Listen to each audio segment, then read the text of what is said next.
world of movies to me these days is run by franchises and sequels. You've got to be real careful when you revisit material that has been loved.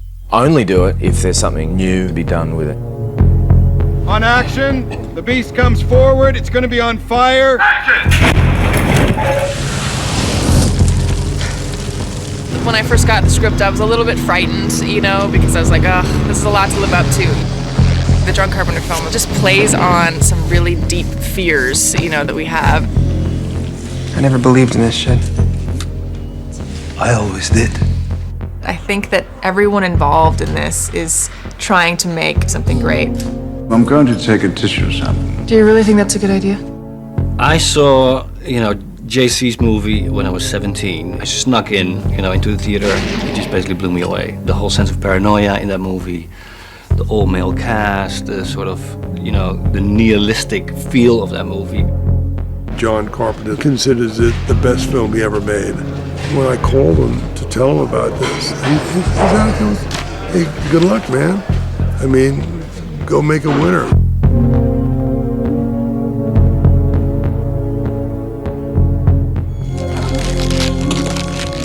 My partner, Eric Newman, knew every single beat in the movie. Now how's this motherfucker wake up after thousands of years in the ice? And there was this idea that he came up with, which is like, why don't we tell the story of what happened before we get to the dog?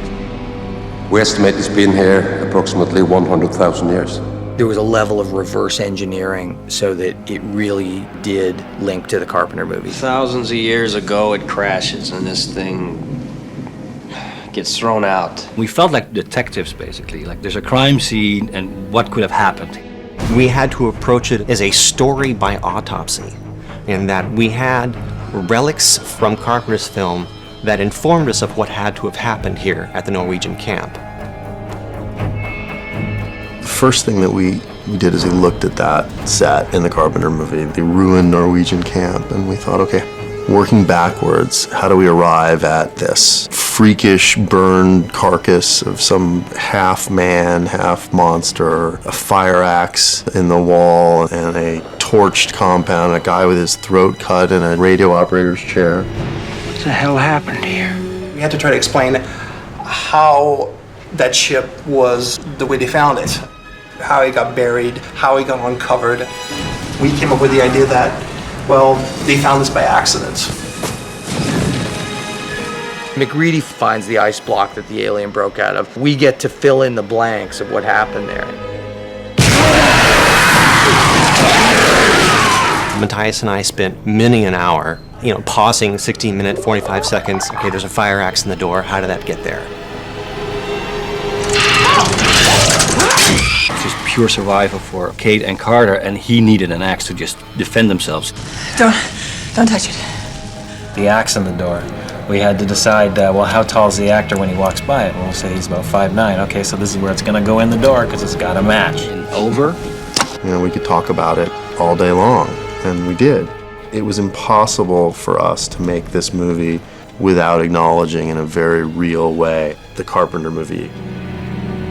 There's a very sad, sort of melancholy quality to this movie because you're watching ghosts, you're watching guys that, almost 100% all of the guys that you're watching in this film are gonna die. I repeat, urgent, come in, over.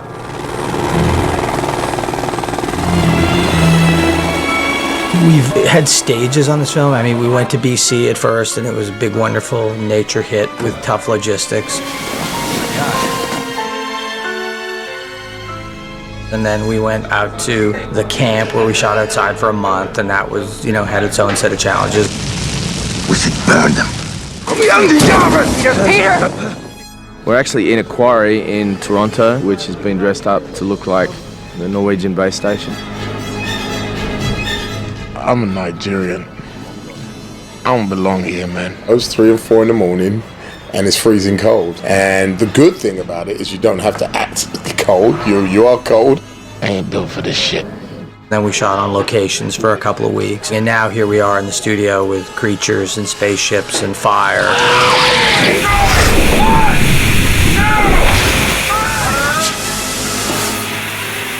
The one clear place where we felt we could depart from the Carpenter movie was casting.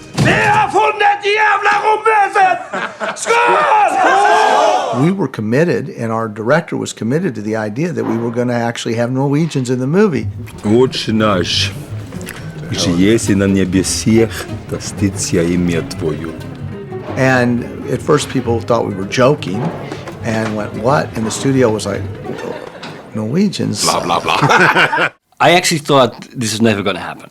Bang, bang, bang! I'm going to pitch the whole thing, and they say, yeah, it's fine, okay, but we need all kinds of Americans playing Norwegians. But they say, no, sure, it's fine. They went over and got literally the creme de la creme of these guys. Huge, well-respected actors. The fact that they are all famous actors from Norway, I feel like we're delivering like their version of Ocean's 11. You know, we got Trond, who is literally the Brad Pitt of Norway. He's like a superstar in Norway. Mr. Erik Olsen is a wise man. He knows shit. Like you look at Christopher, I mean, this guy's a Viking. I mean, you can see the DNA of like Vikings running through his veins. This is Katty. She loves me. They're happy to be here, and they are a little boisterous. Crazy. Oh my God, they're nuts. I tried going out with them one night and had to sneak away at around 2 a.m. as they were going strong. You're okay. But that guy, she's a bit, she's not sure about him. We feel like with this casting, and it's a great cast, really anything can happen to anybody, and it does. Anybody's monster fodder. Fantastic.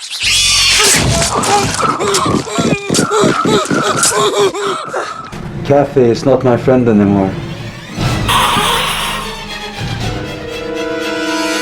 The people who make puppets, the people who make creatures. The Thing by John Carpenter is their Citizen Kane.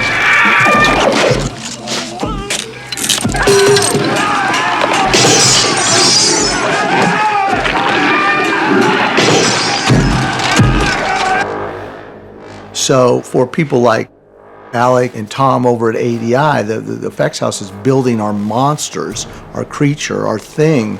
This was an opportunity for them to sort of pay homage to a film that had been instrumental in their lives. As he's crawling around on the floor, the stumps are just kind of flailing about. I approached ADI very quickly, and they sort of shared the same sort of ideas I had. It's basically because, you know, you have humans exploding into monsters. When the thing takes over, the human should be sort of a passenger in his own little trip. You know, in Juliet, for example, you feel that she's still her brains are still active, but there's nothing she can do about it. She sort of witnesses her own destruction.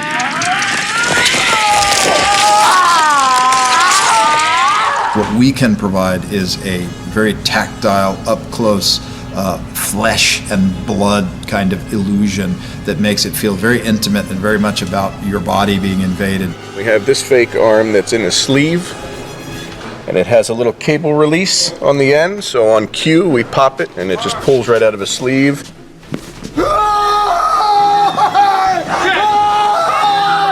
What is this? And Jonas winds up with the centipede on his arm. And then it's got a little tube inside there for him to bite onto. They're pretty gruesome and grotesque, but also kind of beautiful in a strange way. You would be completely in awe by it if you saw something like that in real life. It really would just stop you in your tracks.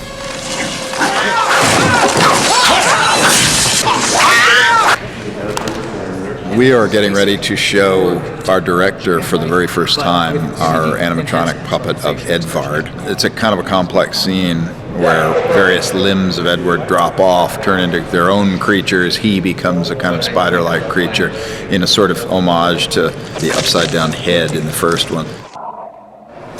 This is digital. Yeah. That's digital. Yeah. Digital here. This is just a stump leg. We don't have to have this post here either. And we can connect our tentacle to this. Thinking about the thing, We had to do sort of reverse engineering as well, probably because it has been taken over so many creatures that it captures all this DNA inside of it. It can display whatever freakiness it wants to display. In Juliet, it's handy to have this big, huge maw. And when Edward turns, it's more like this sort of big spider thing because it has to walk to Adam. It's transformation on the fly. First time I saw the Edward thing, which is when his face comes up and then mine gets stuck to it. The first time I saw that, I literally had to walk out of the room. It was just too much.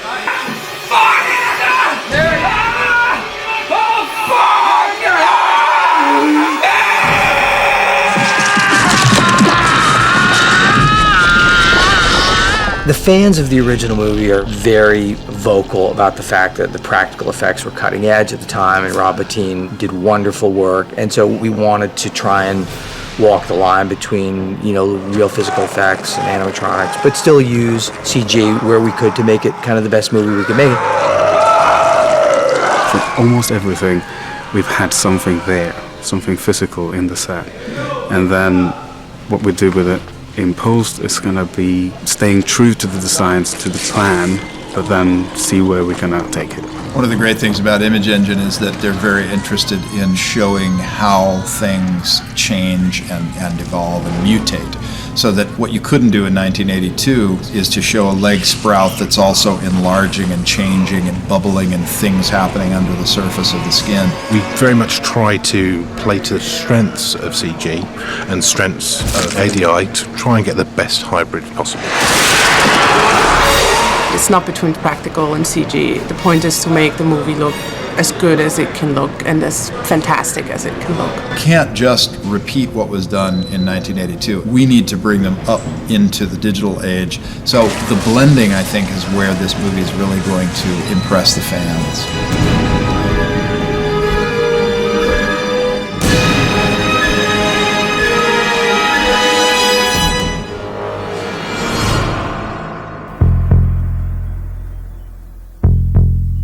If we don't make a story like this every 20, 30 years, I think we as an audience will forget of this particular brand of suspense or horror, and that would be a grave injustice.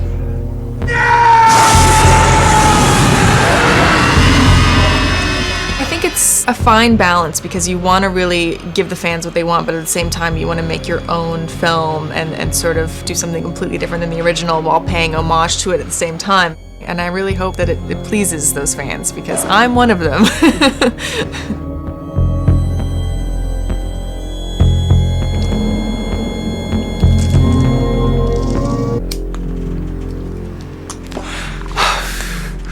Okay? Yeah. Yeah. That was a nice get there. That was nice.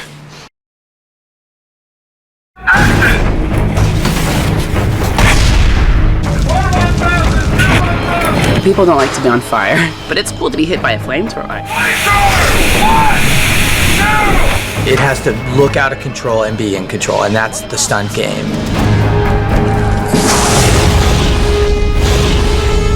Welcome to the set of The Thing. We're here watching aliens. We had a flamethrowing lesson, which was pretty exciting. And action! You do feel pretty badass when you hold one of those things. It's nice to be able to play with fire.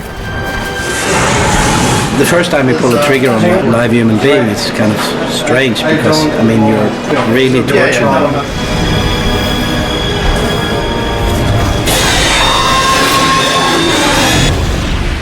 Jurgen has had a great time with the flamethrower. I think he's burned people the most up so far. We brought all the cast out to our shop in the West End of Toronto and gave them time to play with the flamethrowers, get them accustomed to flame bars and another level of safety that we've introduced. It's called an air knife. It puts a curtain of air so that when we want to get, say, Mary close to a wall that's on fire, we can put a curtain of air between her and the fire, but it won't allow the flame to transfer. With the flamethrowers, they're remotely controlled with an infrared IR system so that we have control of the fluid to the gun. So at any time, we can shut off the fluid in case they turn around on the crew or whatever. There's the guys from ADI.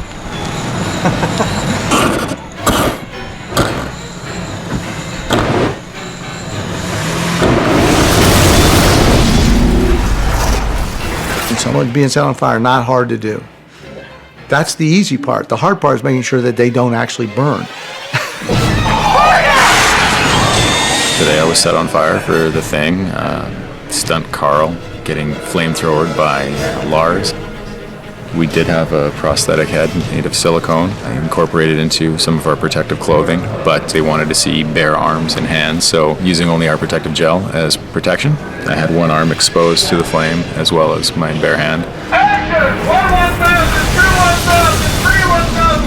They had a new haste that they can sort of stretch it a little longer, that instead of only 8 seconds you can have it burning almost 20 seconds. You could have really somebody running from A to B, going through doors and stuff and hitting stuff while still on fire.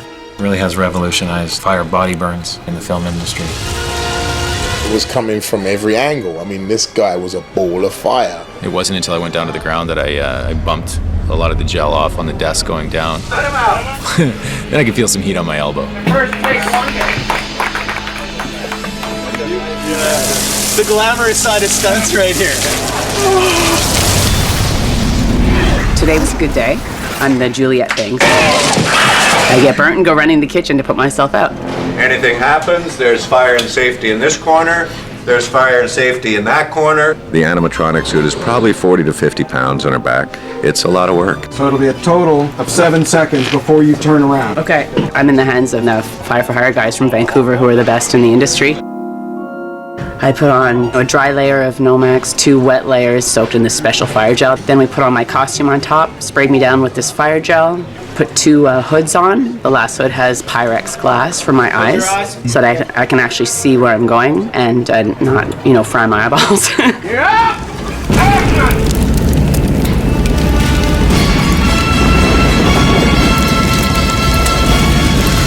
All I can see is like orange. And then the flame tends to shift so you can see where you're going. The difference was the last take. There was so much fire that I actually, I couldn't see anything, but it was all right. Oh yeah, it's cozy like a hot tub. Lighting a stunt woman on fire is actually a bit scary, but cool to watch. And now we're lighting a dummy on fire, which is just kind of smelly. CG fire looks horrible. So we built practical monsters and just blast the hell out of it. And then use CG through the real flames to sort of create the monster underneath it. Being surrounded by a bunch of monsters and fire and girls with flamethrowers, and it's kind of perfect.